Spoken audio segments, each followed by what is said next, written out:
మీ మిత్రుడు అనాలనుకుంటున్నాను నేను. ఎందుకంటే గతంలో మీరు చాలాసార్లు కొన్ని డిబేట్లు అక్కడక్కడ కలిసి పనిచేసిన అనుభవం ఉంది. ఇప్పుడు ఆయన ఎమ్మెల్యే. ఆయన తీరు ఎలా చూస్తున్నారు? అధికార పార్టీ ఎమ్మెల్యే అండి. అధికార పార్టీ మీద ఆయన చేసేటువంటి వ్యాఖ్యలు కావచ్చు, అలాగే ఆయన మీద మీడియా చేసేటువంటి రాతలు కావచ్చు, మీడియాలో వచ్చేటువంటి వ్యాఖ్యలు కావచ్చు, ఇవన్నీ ఎలా చూడాలి?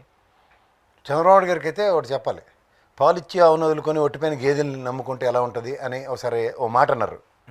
అది పర్ఫెక్ట్ యాప్ట్ అనిపిస్తుంది. అలాగే ముందొచ్చిన చెవుల కన్నా వెనకాల వచ్చిన కొమ్ములు వాడి అని ఒక సామెత ఉంటుంది. అలా ఇవన్నీ రంగరించి చూస్తే నియోజకవర్గం కానివ్వండి తీసుకెళ్ళి అక్కడ నియోజకవర్గం నాదే అని మాట్లాడే స్థాయి క్రియేట్ చేసిన తెలుగుదేశాన్ని కూడా అవహేళన చేస్తూ ఇది మొదటిసారి కాదు.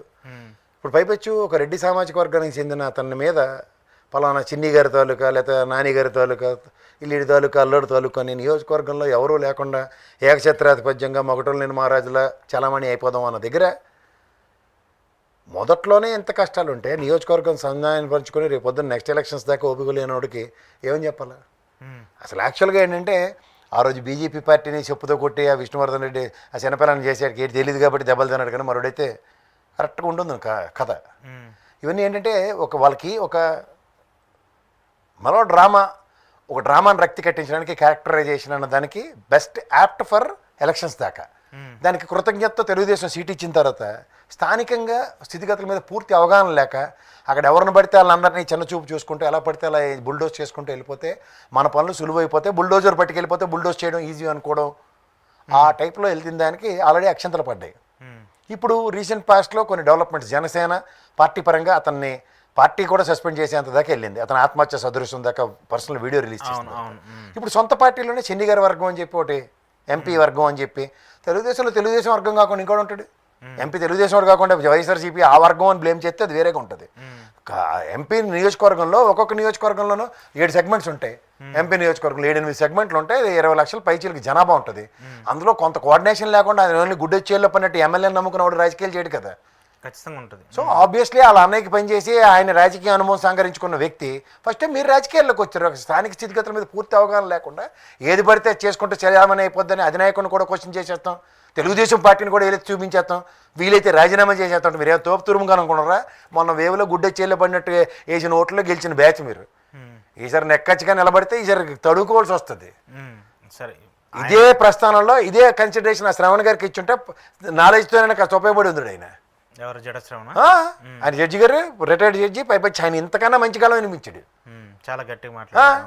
నిజంగా గలం వినిపించిన దానికే ప్రాతిపదిక మీద ఔన్నత్యాలు కలిగించిన ఉదంతం అనుకుంటే ఈయనకన్నా మంచి గలం వినిపించాడు ఆ జడ్జి శ్రవణ్ గారు. ధర్మం పట్ల నిలబడతాడు. నిజంగా అంత ధర్మ పరిరక్షకుడు విన్నప్పుడు, ధర్మం పట్ల నిలబడిపోతామని కమిట్మెంట్ ఉన్నప్పుడు ఎక్కడుంది ధర్మం? సొంత పార్టీలకే నీతో ఉన్న పొత్తు పార్టీలకే ధర్మం నిర్వర్తించినోడివి ఇంకా బయట వాళ్ళకి ఇంకే సముచిత న్యాయం చేస్తున్నావు ఈ పార్టీ అర్థం చేసుకోవచ్చు.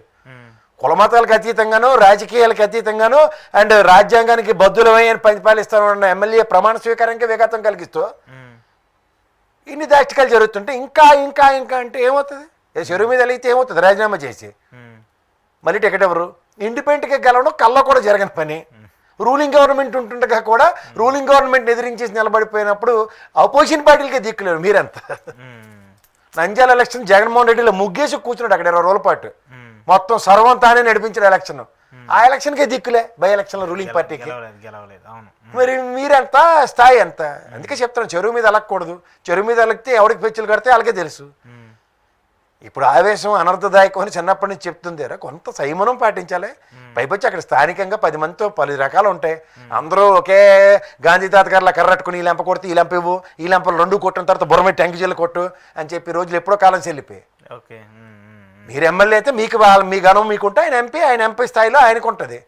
ఏమైంది? మొన్న జనసేన వాళ్ళు పిలిచి సస్పెండ్ చేసుకున్నారు కాబట్టి అదే విధంగా తెలుగుదేశంలో కూడా ఉంటుంది. అంతే కళ.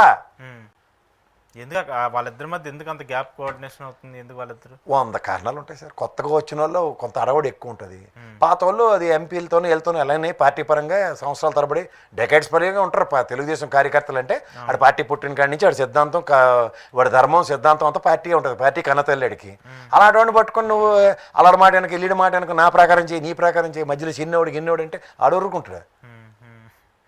అందుకోసమే ఈ కాంప్లికేషన్ ఖచ్చితంగా.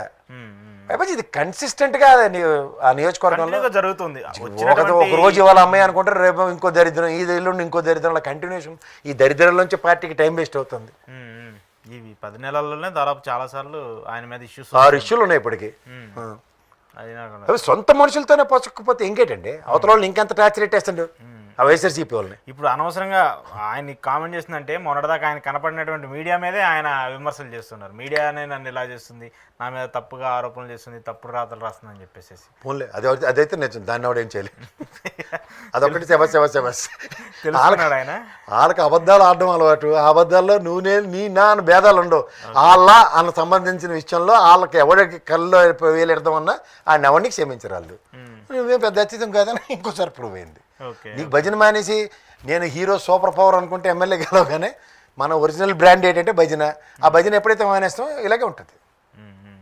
సరే, అది జరుగుతున్నది. ఇప్పుడు ఆయన ఒక ఎమ్మెల్యే ప్రజాప్రతినిధిగా ఉన్నటువంటి నేత కాబట్టి ఆయన చేయాల్సిన కార్యక్రమాలు, నియోజకవర్గానికి సంబంధించిన అభివృద్ధి మీద ఆయన మాట్లాడవచ్చు, దాన్ని ప్రశ్నించవచ్చు, పార్టీ దగ్గర కూడా తీసుకెళ్ళొచ్చు.